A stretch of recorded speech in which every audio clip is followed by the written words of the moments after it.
Bonjour à toi jeune fan de One Piece, aujourd'hui on se retrouve pour une grosse théorie sur l'origine du grand King, c'est parti.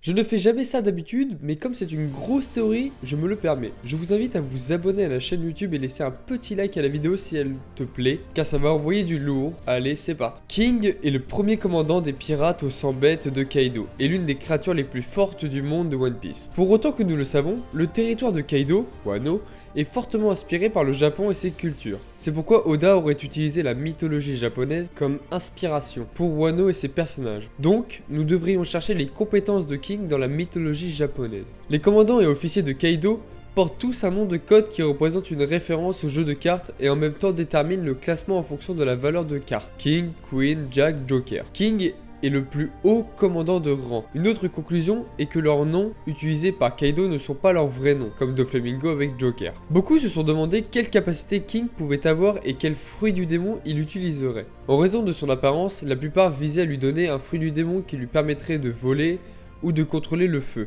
parce qu'il a des ailes et qu'il y avait des flammes sur son corps. Au chapitre 930, son fruit du démon a finalement été révélé, un Pnéranodon. D'accord, cool, mais beaucoup ont remarqué que les ailes d'un Pnénarodon sont différentes des ailes de King sous sa forme humaine. Et peu importe les sources que vous recherchez, un Pnénarodon n'a rien à voir avec le feu du tout. Bizarre. Cela ne laisse qu'une hypothèse, son fruit du démon n'a rien à voir avec son apparence. Donc, il avait les ailes et le feu avant qu'il ait obtenu le fruit du démon, et cela appartient à son apparence naturelle. Alors, King peut appartenir à une race spéciale. Et nous avons eu un loot énorme de races dans One Piece. Je pense qu'une nouvelle race nous a déjà été représentée à Wano Kuni, et ce n'est pas une coïncidence. Le vieux Tenguyama Itetsu. Il est très similaire en apparence à l'image classique que nous associons à un Tengu. Même son nom, Tenguyama, implique ceci. Un long nez comme Usopp, des ailes et une robe classique, typique pour un Tengu.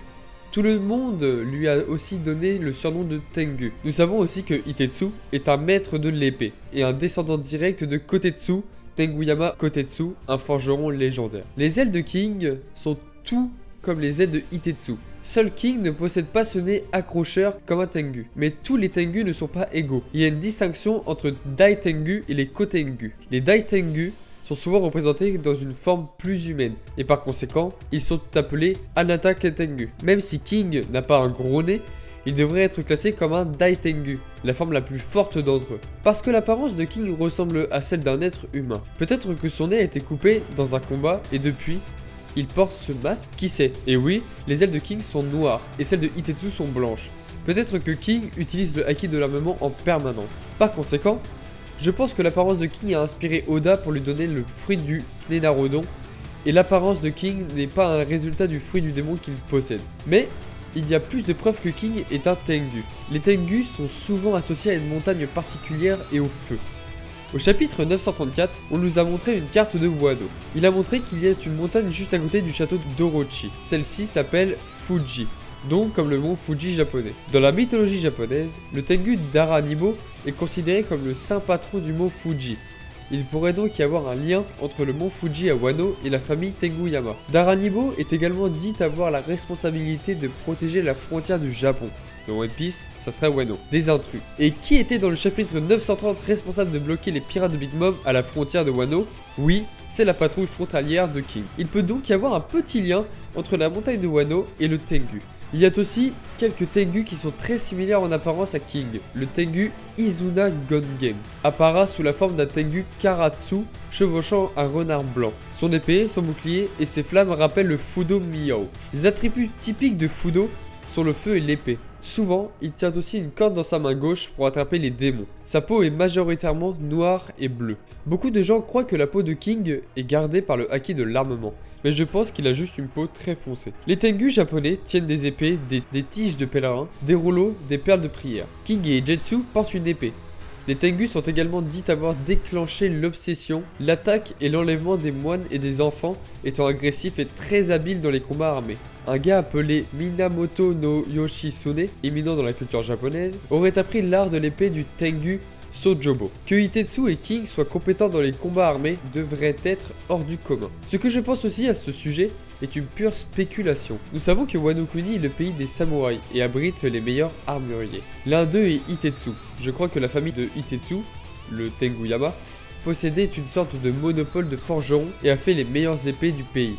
Il pourrait aussi avoir été un forgeron personnel pour l'ancien shogun. Je pense que tout le monde dans cette famille de forgerons appartiennent à la race des Tengu, et King aussi. Nous savons aussi que les poneglyphes, apparemment indestructibles, et le granit marin sont originaires de Wano Kuni.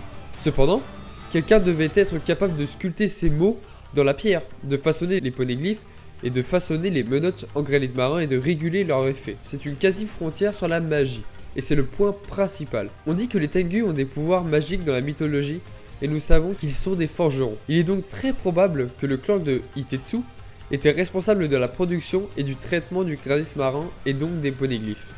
Par conséquent, ils ont utilisé leur forge magistrale, le granit marin, et leur pouvoir magique. Peut-être que les Tenguyama de Wano utilisent la lave de la montagne pour forger le granit marin. Avez-vous déjà demandé comment Kaido obtient tant de granit marin dans une forme spécialement conçue quand il est classé comme très rare? Je veux dire, même comme un marine, Smoker a obtenu juste une petite quantité de granit marin pour son arme. Il serait logique que King fasse partie du clan Hitetsu qui maîtrisait la forge magique et puisse ainsi traiter le granit marin pour Kaido selon ses souhaits spéciaux. Voilà, je ne crois pas très bien que Oda va expliquer l'origine de King en détail, mais j'ai pensé qu'il serait très agréable pour nous les fans d'avoir une théorie logique sur la connexion de King à Wano. Donc j'espère que vous avez apprécié cette grosse théorie, donc avec pas mal de mots japonais sur la mythologie.